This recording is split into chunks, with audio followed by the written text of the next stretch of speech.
Assalamualaikum warahmatullahi wabarakatuh. Kami dari kelompok Dika akan mempresentasikan tentang aliran Murji'ah yang beranggotakan 1. Muhammad Thaiful Ulya, NIM 2121229. 2. Nur Faizah, NIM 2121242. 3. Winarsari Hanifah, NIM 2121253. 4. Galih Irsyad Ar-Rofi, NIM 2121254. Latar belakang aliran Murji'ah. Munculnya Murji'ah dilatar belakangi oleh masalah politik, yaitu tentang kekhalifahan. Umat Islam terbagi dalam dua kelompok, yaitu kelompok Ali bin Abi Thalib dan Muawiyah bin Abi Sufyan. Aliran ini muncul di Damaskus pada akhir abad Hijriyah. Kalimat ini disebut Murji'ah, yaitu menunda atau mengembalikan. Murji'ah sendiri yakni kelompok-kelompok aliran yang tetap berada dalam barisan Ali bin Abi Thalib. Berkembangnya Murji'ah ini antara lain gagasan irja dan atau ar-roja yang dikembangkan oleh sebagian sahabat sebagai penjamin persatuan dan kesatuan umat Islam.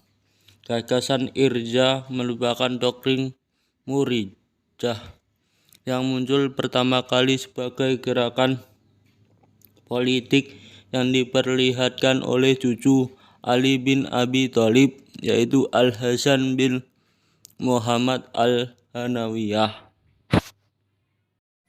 Perkembangan Murji'ah. Murji'ah diambil dari kata irja atau arja'ah yang bermaksud penundaan, penangguhan, dan pengharapan, yang artinya memberi harapan kepada pelaku dosa besar untuk memperoleh pengampunan dan rahmat dari Allah. Oleh karena itu, Murji'ah artinya orang yang menunda penjelasan kedudukan seseorang yang bersengketa, yakni Ali dan Muawiyah serta pengikutnya hari kiamat kelak. Ada beberapa teori mengenai asal-usul kemunculan Murji'ah, yaitu teori pertama mengatakan bahwa irja atau arja'ah dikembangkan sebagai sahabat dengan tujuan persatuan dan kesatuan umat Islam. Ketika terjadi pertikaian politik serta menghindari sektarianisme, Murji'ah diperkirakan lahir bersamaan dengan kemunculan Syiah dan Khawarij. Teori kedua mengatakan bahwa irja merupakan doktrin Murji'ah, muncul pertama kali sebagai gerakan yang diperlihatkan oleh cucu Ali bin Abi Thalib, Al-Hasan bin Muhammad Al-Hanafiyah tahun 695. Selanjutnya, teori ketiga mengenai asal-usul kemunculan Murji'ah, yaitu menceritakan bahwa terjadi perseteruan antara Ali dan Muawiyah. Dilakukanlah tahkim atau arbitrase atas usulan Amr bin As. Kemudian ajaran-ajaran Murji'ah. Yang pertama, rukun iman ada dua, yaitu iman kepada Allah dan iman kepada utusan Allah. 2.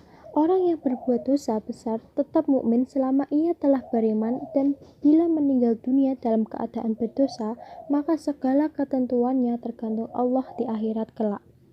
Yang ketiga, perbuatan kemaksiatan tidak berdampak apapun terhadap orang bila telah beriman.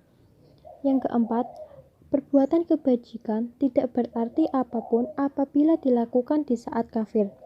Ini berarti perbuatan-perbuatan baik tidak dapat menghapuskan kekafirannya, dan bila telah muslim tidak juga bermanfaat karena melakukannya sebelum masuk Islam.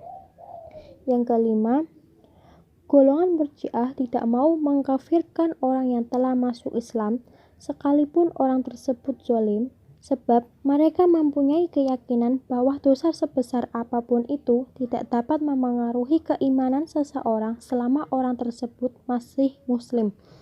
Yang keenam, aliran Murji'ah juga menganggap bahwa orang yang lahirnya terlihat atau menampakkan kekufuran, namun bila batinnya tidak, maka orang tersebut tidak dapat dihukum kafir, sebab penilaian kafir atau tidaknya seseorang itu tidak terlihat dari segi lahirnya, namun tergantung batinnya, sebab ketentuan kepada i'tiqad seseorang dan bukan segi lahiriahnya. Sekte Murji'ah. Secara garis besar mengklarifikasikan Murji'ah menjadi dua sekte, yaitu golongan moderat dan golongan ekstrem. Golongan Murji'ah moderat yaitu berpikiran bahwa pendosa besar tetap mukmin, tidak kafir, tidak pula kekal dalam neraka. Mereka disiksa sebesar dosanya dan bila diampuni Allah, dia tidak masuk neraka sama sekali. Iman menurut Murji'ah moderat adalah pengetahuan tentang Tuhan dan Rasul-Nya serta apa yang datang darinya secara keseluruhan, namun garis besar iman tidak pula bertambah dan tidak pula berkurang. Yang kedua yaitu Murji'ah ekstrem. Murji'ah ekstrem yaitu berpikiran bahwa iman cukup hanya dengan membenarkan dalam hati saja, tidak perlu pengucapan dengan lisan dan mengaplikasikan dengan perbuatan.